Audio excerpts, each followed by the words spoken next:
Ghazali, over the last hour, the big development has been the ground incursion by Israel into Lebanon, and the Hezbollah, as the reports that we've been receiving, are retreating from the border.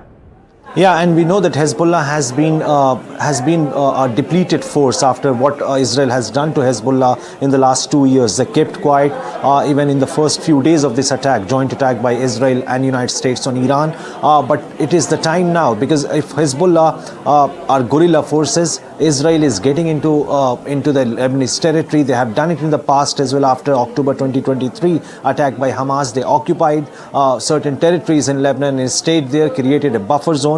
So it seems that Israel is very well prepared to take on Hezbollah through surveillance, through mapping and coordination. They exactly know their storehouses. They are simultaneously not just carrying out the ground invasion, but also carrying out strikes on their war storehouses there in Beirut and in the suburbs of Beirut.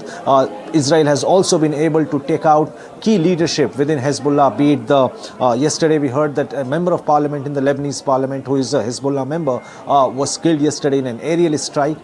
Israel appears to be very prepared when it comes to the ground invasion in Beirut, but make no mistake that Hezbollah has engaged with Israel not just since 2023, but it's been a long battle between the two parties. Back in 1980s also, Israel had to occupy Lebanon for almost 2 decades, and the war went on for more than 20 years after a ceasefire was brokered between the two parties. Now, in this particular scenario, this is something which is very critical, whether the Lebanese government, which has been appealing Hezbollah to lay down their weapons and arms, whether they will reinforce it, whether they are capable, whether Lebanese military is capable to choke Hezbollah from not engaging with Israel. That's the bigger question, because we are also waiting whether all these Arab nations who have come under attack from Iran, whether they will open a front, because till now there is only statements of condemnation, threats being issued to Iran, but none of the Arab countries have, besides intercepting those projectiles and aerial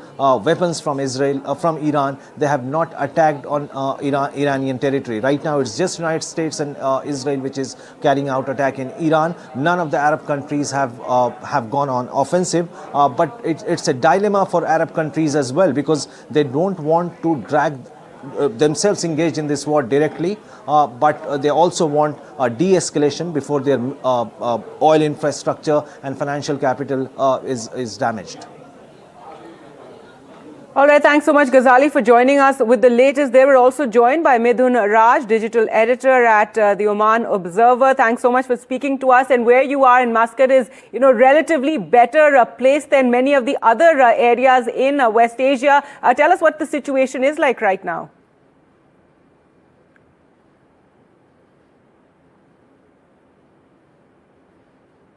Right, Midhun, if you can hear me. Sorry, I cannot hear. All right, we seem to be having a problem there. I'll try once again. If you can tell us what is the latest you can share with us. As we said, in Oman, the situation is much better relatively compared to some of the other countries there.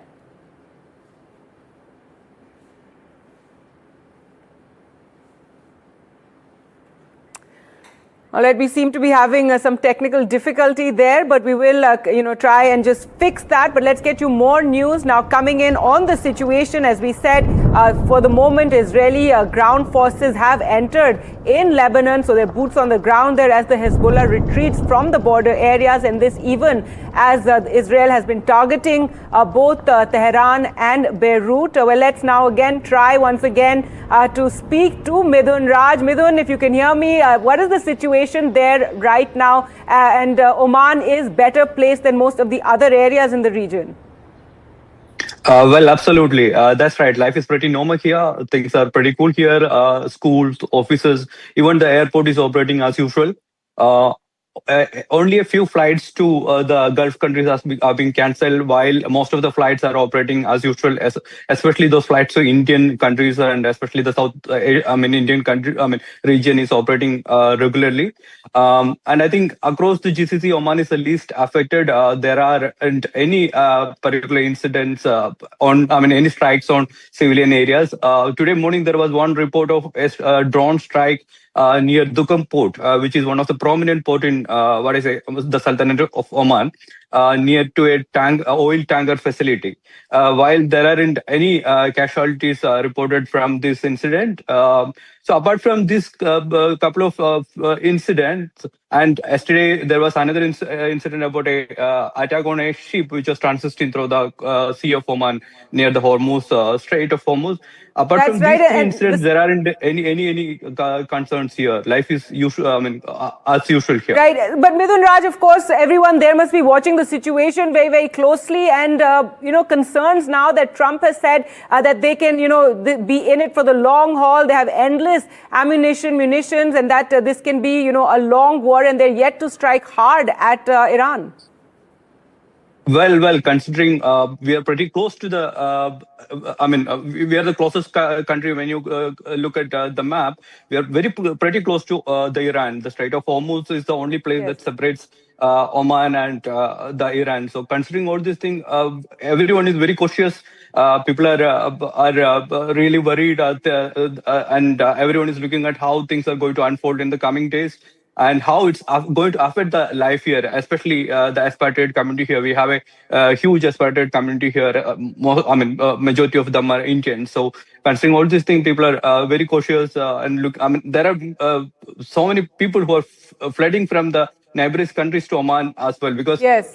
among this all the GCC countries that have been affected by the conflict, Oman is the least affected. The government is very welcoming. They have arranged transportation facilities and other facilities which for the people who are coming into Oman during this crisis.